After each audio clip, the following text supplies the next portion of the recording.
Hi everyone. Hi. Welcome. My name's Andy Martin. I'm one of the education officers for religious educations from Sydney Catholic Schools. And I'm Letitia Layton. I'm the Religious Education and Catholic Life Leader at Mount St Joseph at Milperra. It's great to be with you today. If you'd like to make any comments during this, the masterclass on Christianity ethics, bioethics, then please just type them in your comment box. And if you have any questions, we'll try to answer those to the best of our ability. Hello also to all of those of you who are joining us later by watching this recording on our website. We hope that you find it useful as you prepare for your HSC. So today, we're looking at bioethics in Christianity. And we thought we'd begin at the very beginning, which is with what the syllabus says. So note here, these are the outcomes that are pertinent to this area from the syllabus. And also, I guess the instructional verbs we've highlighted or emboldened for each outcome. So today, regarding bioethics, we'll need you to explain. In other words, you can see in my blue box over on the right there to describe and use key terminology.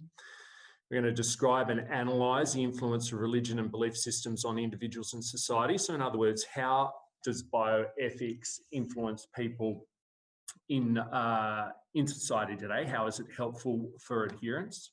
We're going to evaluate along the same lines there, evaluate the influence of religious traditions. So how useful is bioethics? You'll be required to organise, analyse and synthesise information today. Note as well that all of the information in this area contains a degree of bias, so you need to sort of sift through that and present the information in as impartial and academic way as we can. Remember, if you're watching from one of the schools in our system, our Catholic schools, we're not writing from the perspective of just the Catholic tradition, but rather the whole of Christianity. The last one as well is interesting, where we'll be required to communicate complex information. So we're going to try and give you some terminology today to help you to do that. So when we're looking at the syllabus as well, we're focusing on the Christian tradition as the whole tradition. And it's really important that when looking at ethical teachings, that we're looking at the understanding of Christianity as a living religious tradition. So throughout this section of work, you would have learnt about, students would have learnt about ethics in one of the following key areas, which we're looking at Christianity bioethics today. And then students would be learning to describe and explain ethical teachings on bioethics. If you look at the right-hand side of the screen, you'll see some extra information about what you'd need to be able to do when describing ethical teachings, explaining ethical teachings. So you're demonstrating with some examples and then showing how you understand how these teachings contribute to Christianity as that lived religious tradition. We're going to try and take those things in the right-hand column there and show you how you can use those to answer some specific questions from past papers and hopefully predict a couple of questions that might come up this year. So in terms of our learning intentions and success criteria for today, we're going to try and describe and explain some ethical teachings on bioethics, and we're going to use these ethical teachings to demonstrate that Christianity is a living religious tradition. In other words, it's useful today for the lives of adherents. We're going to do that by applying those ethical teachings to a range of contemporary issues. So, everyone, when you're preparing for your HSC in this area, here's the things that you need to be able to do. You'll be successful if you can define bioethics, if you can name and define some Christian ethical teachings on bioethics. We're going to go through those today. If you can prove those teachings, if you can explain those teachings by quoting evidence from Scripture or from the different Christian variants that it supports them, then you need to be able to apply those teachings to bioethical issues. So that's where you need to be able to demonstrate an understanding of what bioethical issues are, and to explain and evaluate how the teachings of Christianity can help with those issues. All right, now let's click on. All right, so we'll begin with our definition, defining bioethics.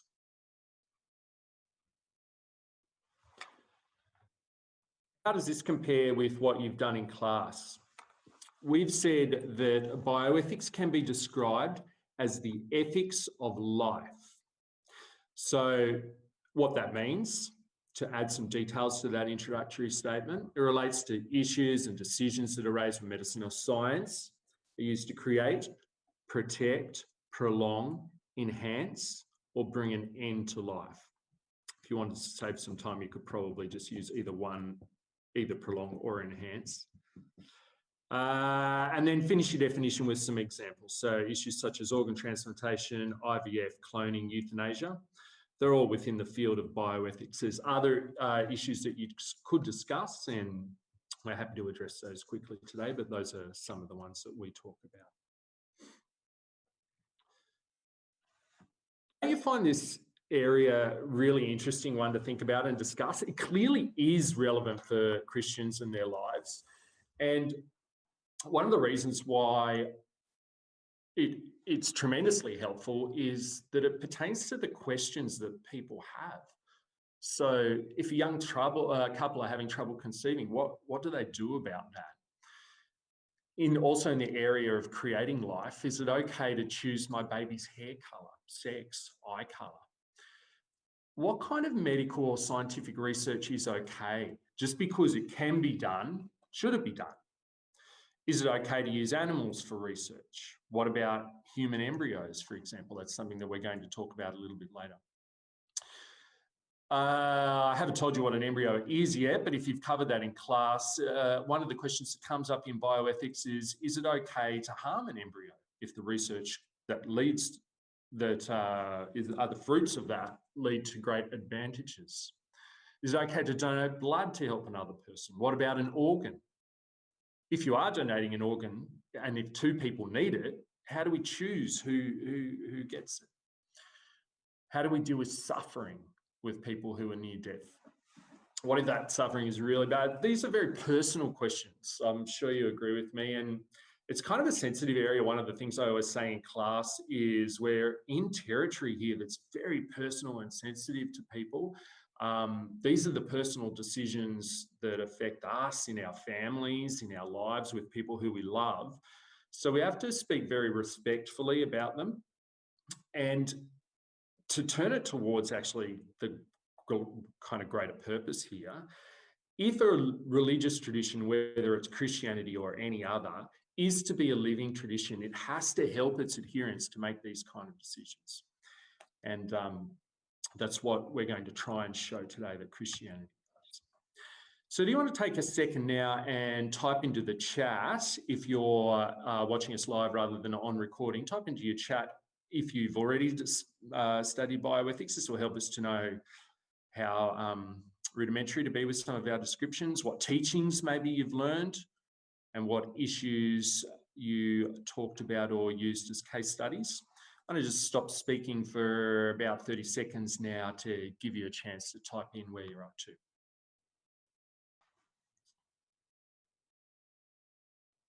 All right, thanks everyone. I can see we've got a sort of a range of experience in some of the people who are watching. So that means we probably will say in our presentation some things which some of you have done already. And that's fine, just treat that as revision. And if you think, oh yeah, I know all of that, then feel affirmed that your teachers have done a great job in the classroom. In terms of case studies, we're going to cover a variety of things today.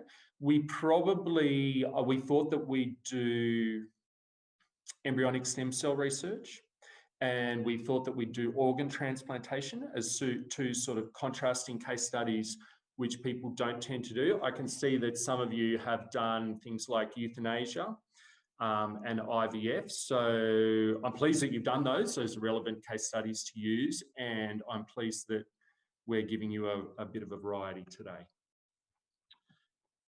So we're going to, you may have used lots of different teachings from the Christian tradition that pertain to bioethics. Here are the three that we tend to recommend. There are many others which you could use and many are relevant, and some of you will know these three teachings but know them under different names. So the three teachings and what we choose to call them are the sanctity of human life, the dignity of the human person, and the unity of body and soul. These are teachings that are in common to nearly every Christian denomination. Let's begin with the sanctity of human life. Give you a second now to just read that definition that's on the screen.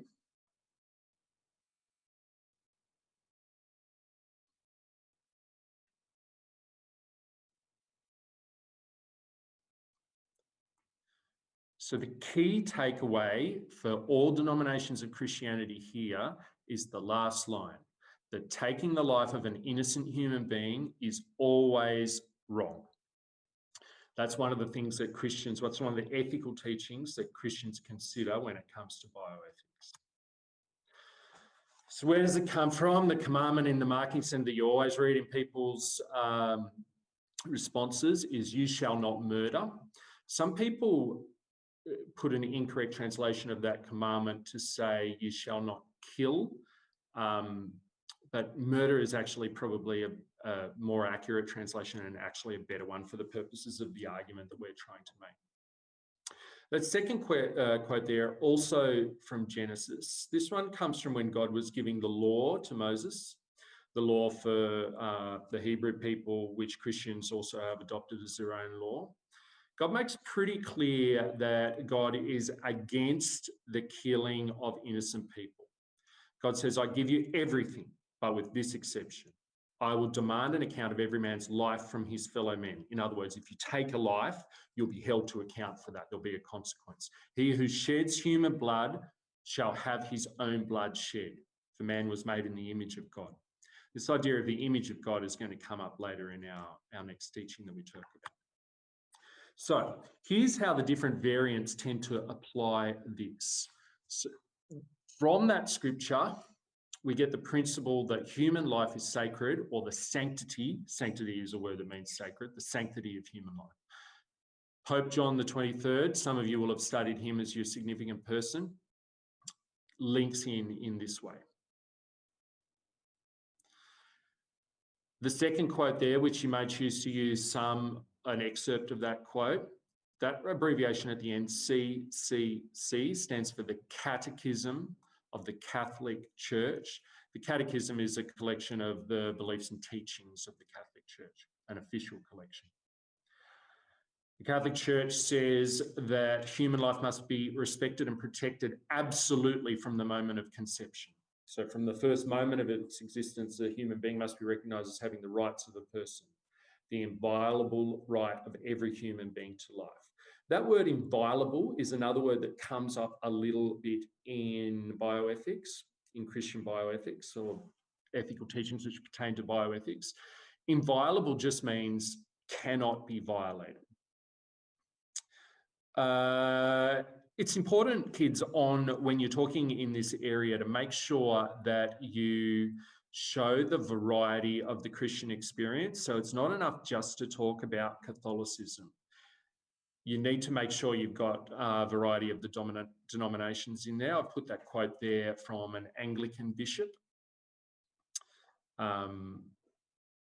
which just helps to show that you're addressing, as the syllabus says, the whole tradition. We're going to show in a little while how those particular teachings pertain to different bioethical issues, but for now, or how that first teaching does.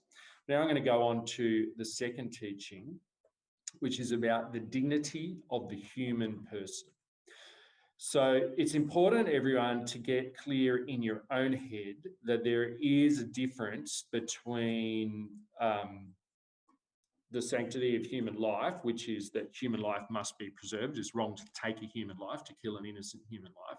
And the dignity of human persons, which means human persons who do exist have got a dignity that can't be taken away and that can't be discriminated against for different reasons. So that means every human, every one of us, every one of our brothers and sisters around the world, as far as a Christian would be concerned, is equal regardless of or has an equal dignity, regardless of their age, regardless of their wealth or fame, regardless of how popular they are in the school playground, how smart they are, how good they are at sports, whether they have a person with a disability, whether they're suffering a great deal, whether they're suffering from physical or mental illness or whatever worldly circumstances happening, doesn't matter as far as human dignity, the dignity of the human person is concerned. Just some of the tricky words there. So that word inviolable, again, cannot be violated. Inherent means necessarily exists. So it exists sort of, it's part of us, we're born with it. Okay, we've said down the bottom that the teaching has its source in scripture, as all ethical teachings do. Beginning, there's that idea I was talking about before with the image and likeness of God. Human beings are made in the image and likeness of God. Now, I've said something about the incarnation at the end there.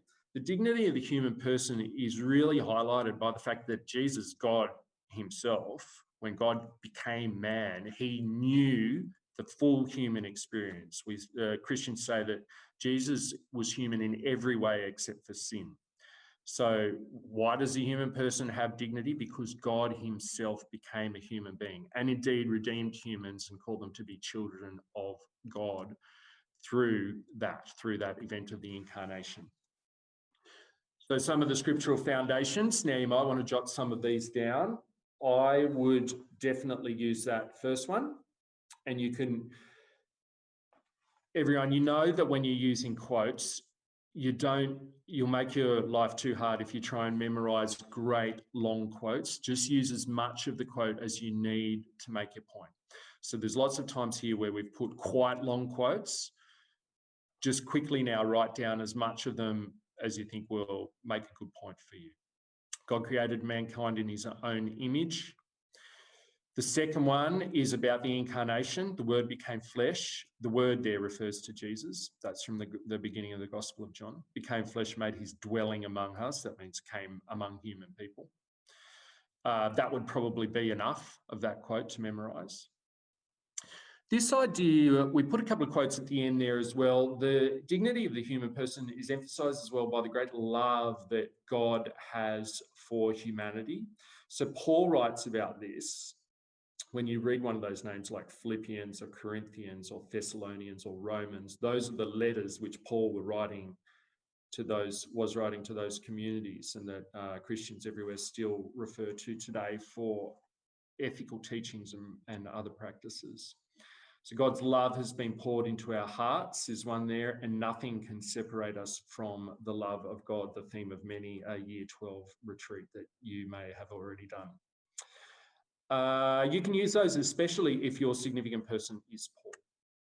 So what do the different variations say? Again, the Catechism, CCC, Catechism of the Catholic Church. The dignity of the human person is rooted, founded, might be a better word there, in his or her creation in the image and likeness of God. This one's from our own Archbishop, this second one. I just thought this was a very eloquent way of listing off the things which cannot diminish human dignity: social acceptance, intellectual capacity, maturity, interdependence, wantedness. It's just because we are part of the human race, we get this special dignity. That's what Christians believe anyway. Then a couple of quotes on this page to show the variety of the Christian tradition, the whole Christian tradition, the different denominations here. So for such a glorious destiny of human beings being created, since they've been created in God's image according to his likeness. I like that end of that quote from Dr. Kariatlis, who is one of our own Greek Orthodox theologians here in Sydney, Australia. Human persons are also known as the crown and fulfillment of God's creation. So they were created as the pinnacle of creation. They were created last and have responsibilities for the rest of creation. There's a quote down there from the Salvation Army, another denomination of Christianity. Infinite value, inherent dignity. That's a great quote, actually. You could do worse than to memorise and use some of that one. All right, now, everyone, if you're trying to write stuff down and I'm not giving you enough time, type it in the chat. Otherwise, you can watch the recording back later, or I think there's also going to be provision for all of these presentations to be shared with your school teachers. All right, this third principle is probably one, at least no one put it in the chat before, but it's one that you may or may not have looked at in class, but it's an important one for bioethics, as I'll demonstrate later when we talk about organ transplantation. This is a principle in ethical teaching known as the unity of the body and soul. I'll give you a second just to read the definition on screen at the moment, and then I'll say a few words to explain it.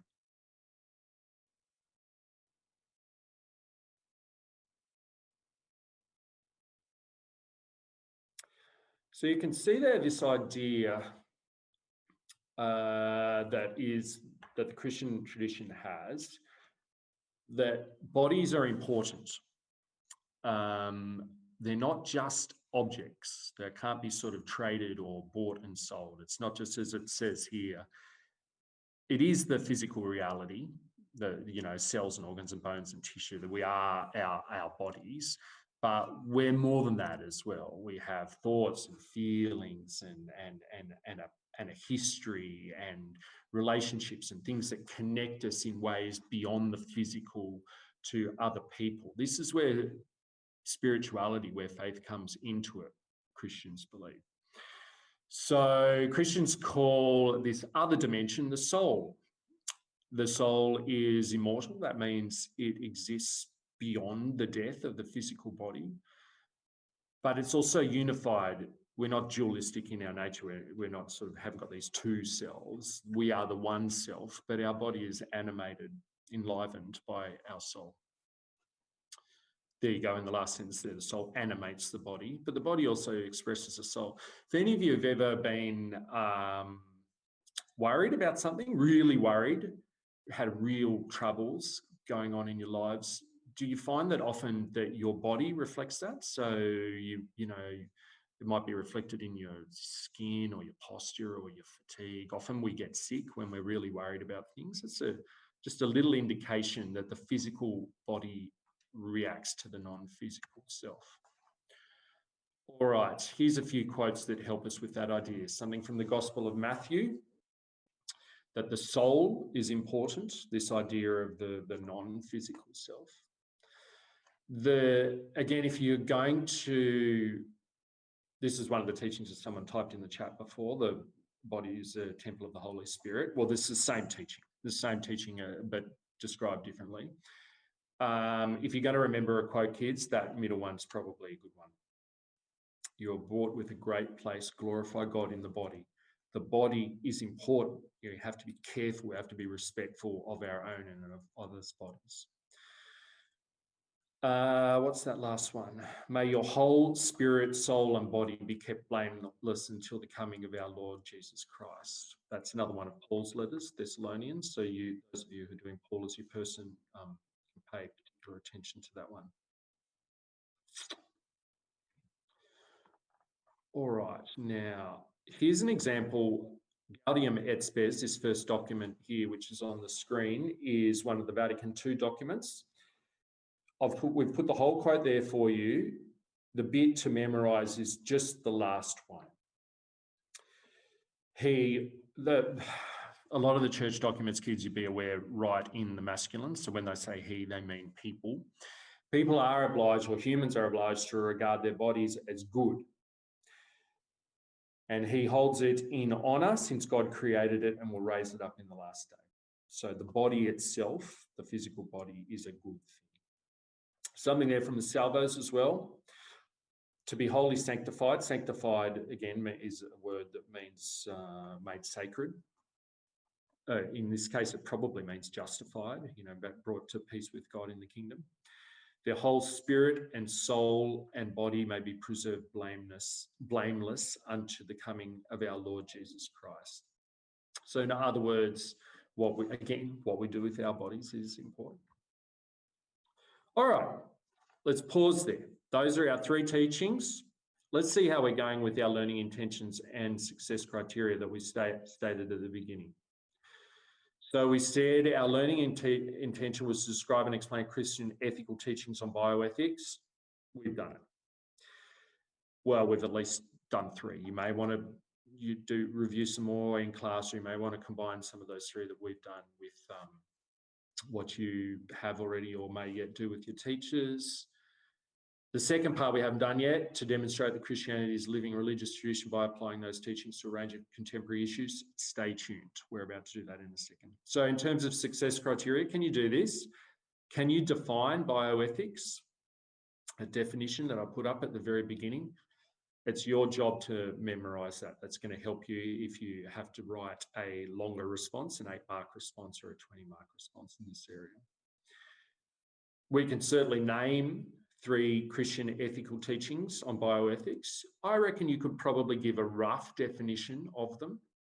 That might need a little bit more memory work for you to just sort out properly. What's your definition of the sanctity of human life? What's your definition of the dignity of the human person? And our third teaching, the unity of body and soul. We gave you lots of evidence. You don't need all the evidence we gave to. You gave you be selective. Make sure you show the whole tradition from scripture. The whole tradition, as I mean, quotes from different variations, but also evidence from scripture that kind of justify, support, give further depth to the teachings. 4, 5, and 6 on our success criteria. Stay tuned. We're doing those right now. So let's look at a few issues. This is a picture, by the way, of Saint Teresa of Calcutta with a little baby child. Saint Teresa was someone who showed terrific respect for the dignity of the human person by ministering to those who were poorest and most vulnerable. All right. Gee, this is interesting territory, folks. And again, not to personalise, but here we are. We're in a very personal ethical issue here.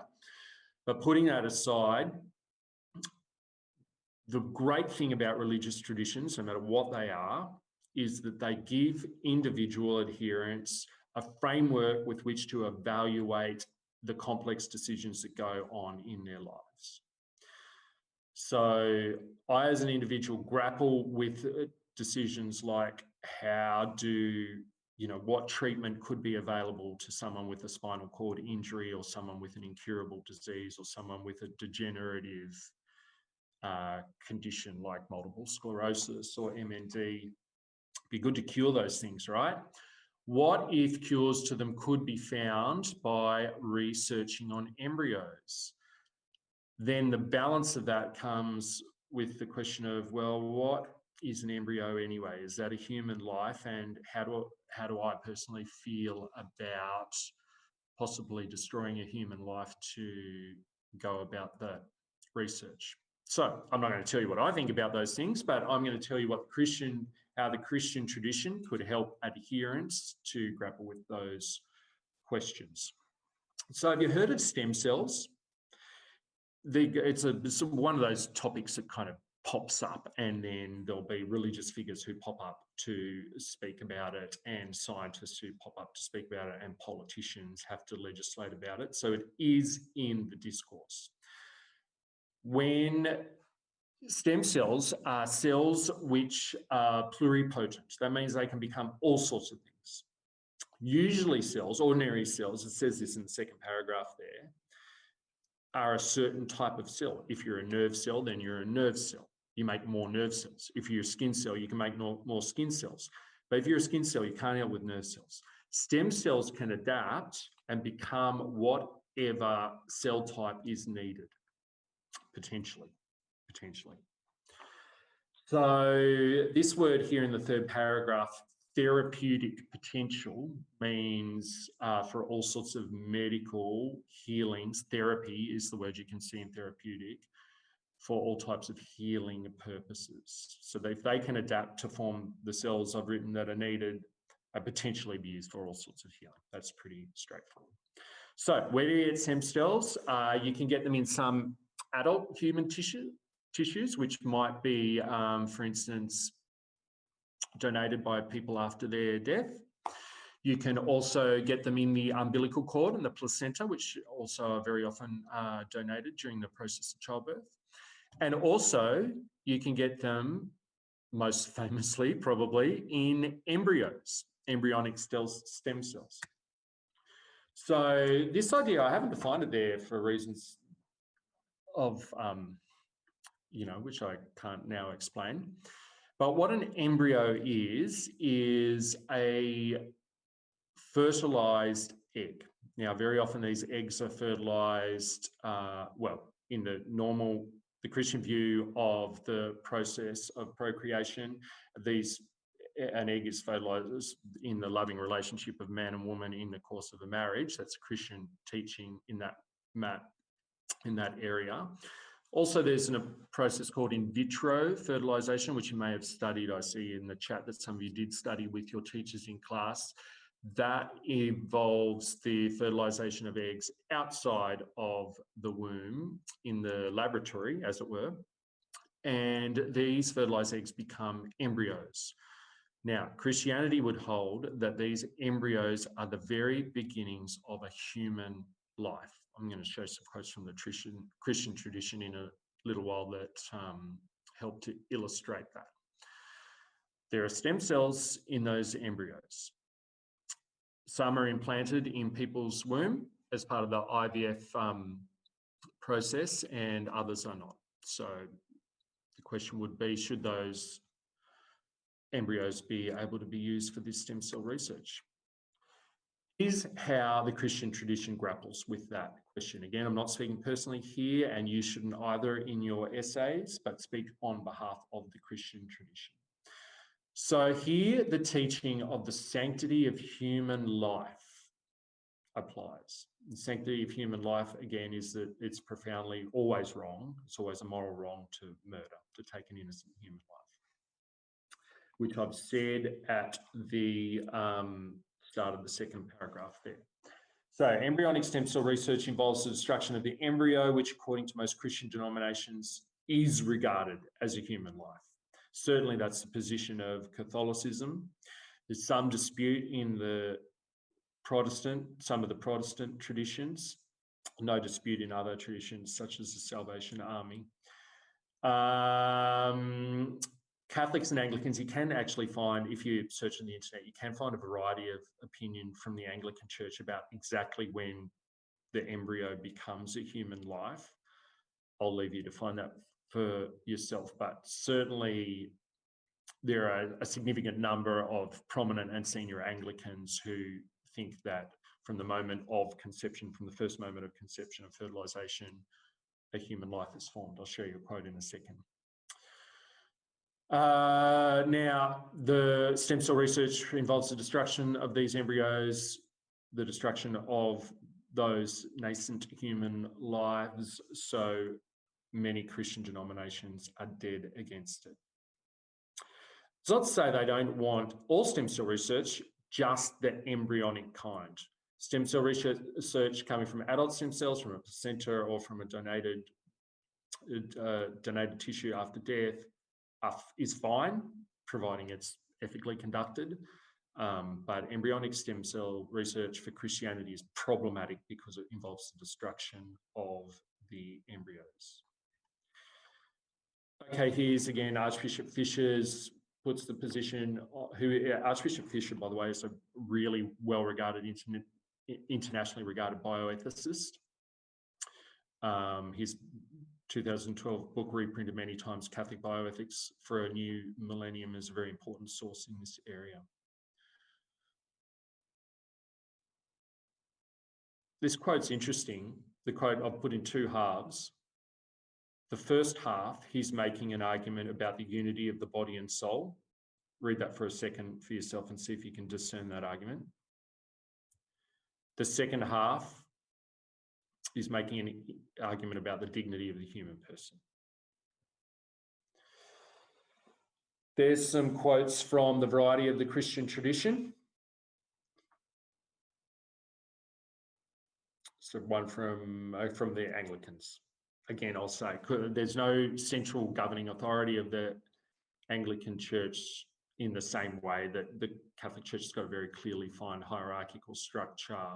So there's probably it's fair to say there's a greater variety of opinion. Okay, let's quickly skate through a second issue. This is organ transplantation, which involves removing an organ, tissue or cells from a donor, transplanting them in another person. It's in Australia, we can do heart, kidneys, lung, liver, intestine, pancreas. There's also a list there of tissues which can be transplanted. Certain kinds of tissue, you can use a live donor. I think the kidneys are an example of that, which can be taken from a live donor. But other times, mostly, I guess, people give consent to be an organ donor after their death. In Australia, that's something that you have to opt in for, and that's you need to also make very clear to your immediate family. So that last point there is an important one to make if you're writing using this as one of your case studies. By donating an organ, you're really saving someone's life, mostly. If someone's organ is failing, that is a life-threatening happening in that person's life.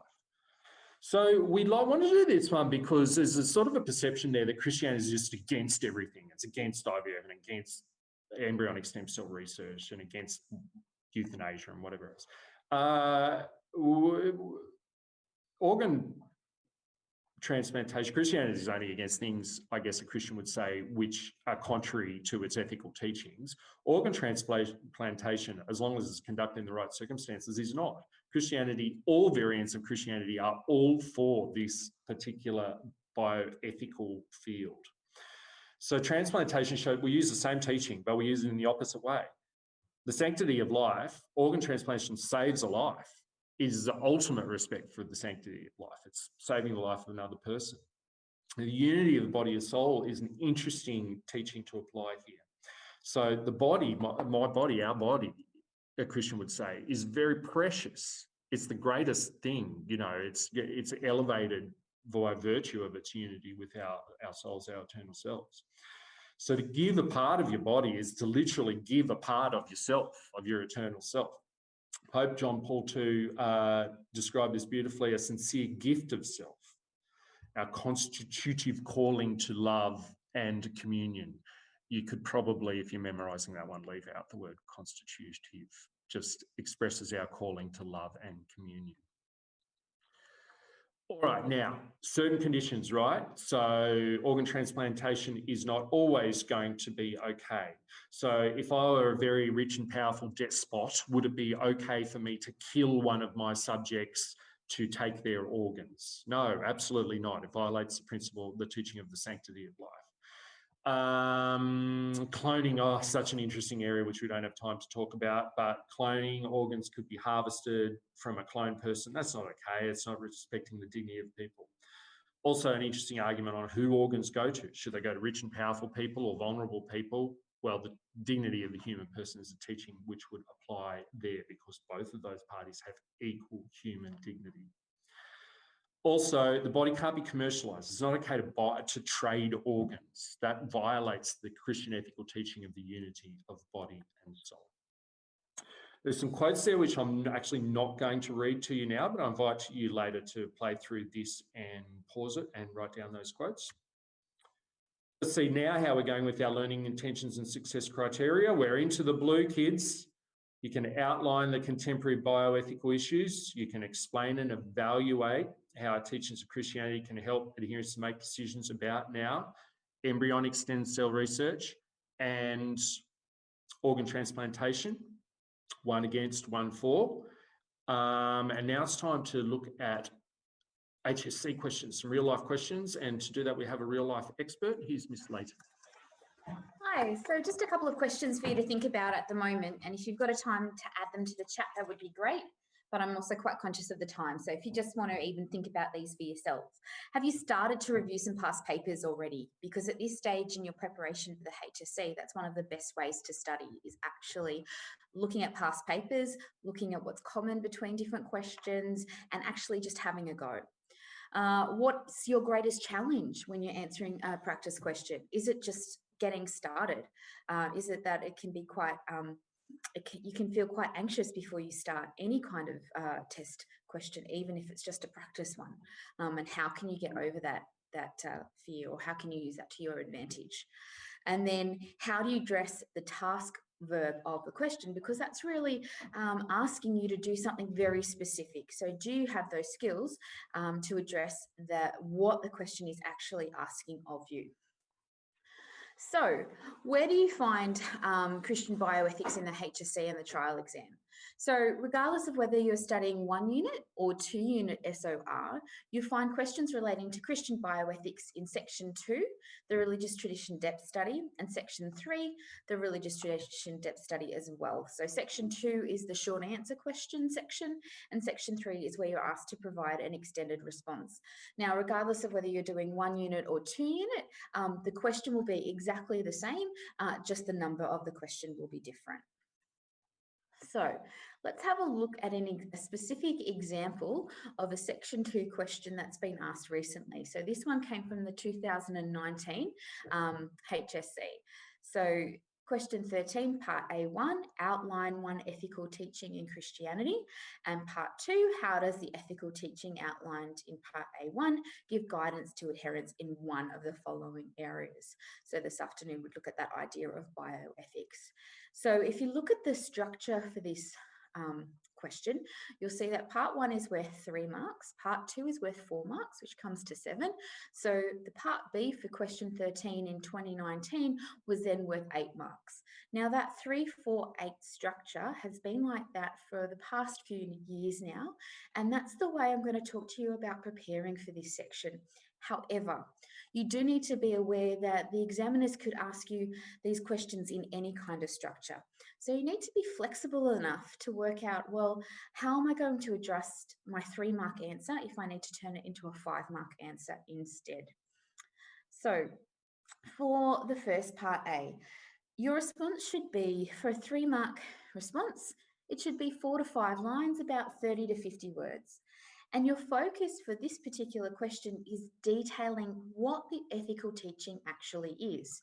So if you think back to the presentation that Mr. Martin's just gone through with you, you'd be looking at the ideas of, you might outline the sanctity of human life, or you might outline the dignity of the human person, or you might outline the unity of body and soul.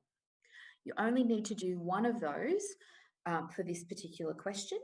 But your response needs to include a range of subject-specific terminology. And if you have the right vocabulary, it will actually help make your answer concise and keep to the 4 to 5 lines that are needed for this question. You don't want to spend too long on your 3-mark question, because you're just stealing from yourself and from the time you need for your 8-mark question later on, or the extended response that you have to write as well. You could include a quote in your response to outlining your ethical teaching, but once again, remember to keep it short and make sure it's addressing the point that you're trying to make in your answer. So for part 2, how does the ethical teaching outlined in part A1 give guidance to adherents? You need to think about, what is a how question asking of you? So a how question is an explain question, and it's asking you to link ideas together. So in this case, the question's asking you to link ethical teachings with guidance to adherents. So your response needs to address both of those areas and clearly make the connection between the two. It should be about 12 to 15 lines long, or about 100 to 120 words. Again, similar questions to this have been asked over the past few years. So if I was preparing for this section, I'd even prepare some sentence starters that helped me get my ideas in order. So your sentence starters could look a little bit like this. This teaching, for example, the teaching of the sanctity of human life, helps the adherent because ... Now, I've highlighted the word because in red because that is one of the simplest words in the English language, but is one of the most effective words you can use in this section to make that link clear to the marker or clear to the reader. Another sentence you could use is, as the Catholic Church teaches about the unity of body and soul, the believer would apply this to their life when considering the idea of organ donation. Okay, so you're really clearly stating up front an answer to the question that links the teaching to the effect on the life of the adherent. So the final way in the short answer section, how you'd have to address bioethics would be with an 8-mark question. So if we look at the 2017 paper and had this question, live together in harmony, live together in love, as though you had only one mind and one spirit. So how does the above teaching give guidance to adherents in one of the following areas? And you would be referring to bioethics. Okay, so an 8-mark question or an 8-mark response is a little bit longer and it's asking you to do a few more things. So your response should be 1.5 pages long or about 150 to 200 words. It is really essential that you integrate the given quote throughout your response. So I usually suggest to my students that they're trying to incorporate it at least 3 times for an 8-mark answer. And incorporate means more than just dumping the quote into your writing. You actually need to tell the reader why you've included that part of the quote.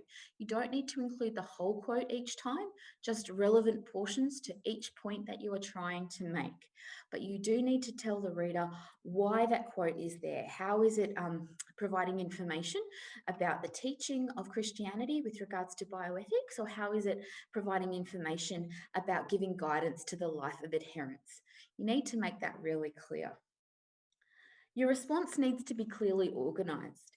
You need to know what points you are trying to make, and then, this is the tricky part, you have to carefully choose the information that you're going to then include to support the point you're trying to make. Now is not the time to throw out every piece of information that you know. You do need to choose carefully in order to have a cohesive response and to make sure all your ideas are supported by evidence, by quotes, and by good explanations telling the reader why you have made the point that you have and how it relates to the question. For this particular question, you'd need to be referring to what teaching is the quote referring to? What is it describing? How does that teaching connect with bioethics in Christianity in general? And then how does that teaching impact on the lives of adherents today? That gives us some idea about Christianity as a living religious tradition. Your response for this section is being looked at through this lens of the quote. That's why it's a little bit more asking more of you than the 4-mark question might be. There is an extra complexity here having to use the quote, but have faith in yourself. Be confident. You can do this, so just have a really good try. Finally, you'd make sure you apply the issue to a particular example that you have researched. You could talk about stem cell research, organ donation, etc. Okay, so this slide here just gives you a bit of a summary of those ideas that I've been through. And when you're reviewing these slides or reviewing the presentation, you might want to jot down a few of the points that might be new or might be just good reminders for the work that your teachers have already gone through with you in class. The final area in the trial of HSC where you'd be asked to discuss bioethics is in section 3, the extended response. In this example from the 2019 HSC, you're given a quote from 1 John and then asked to explain how does Christianity encourage adherents to follow the example of Christ.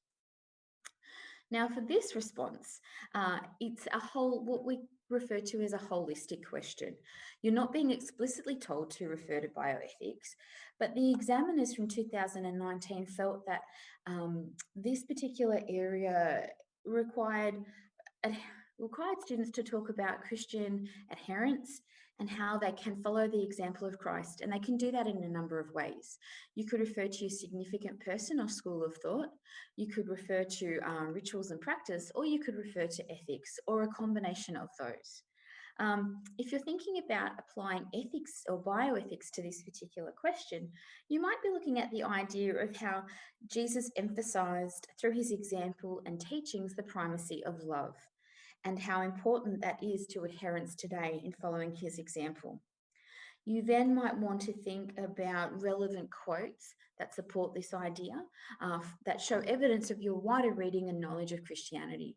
You would also need to, for this section, incorporate the quote that is given a number of times throughout your response. And again, it needs to be integrated, not just thrown in at the beginning, at the end, but you need to refer to it throughout your response and explain why you're including it.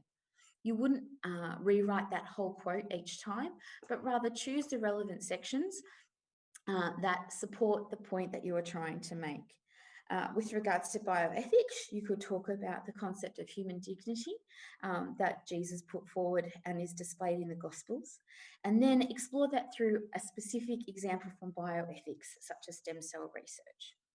So hopefully these ideas, and these came from the markers feedback, which you can find on the Education Standards website, where the HSC exam packs can be found. Hopefully this gives you a little bit of encouragement to have a go at practicing section 2 and section 3 so that you can be really well prepared before you get to your trial or before you get to the actual HSC. All right, thanks, Miss. Now we're just about hitting the ceiling of our time here. If any of you guys who are watching live, if there's anything else you wanted us quickly to address or any questions you've got.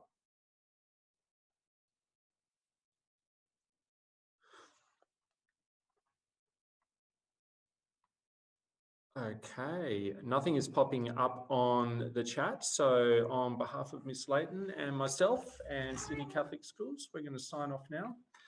We wish you guys all the very, very best for your HSC. Bye-bye.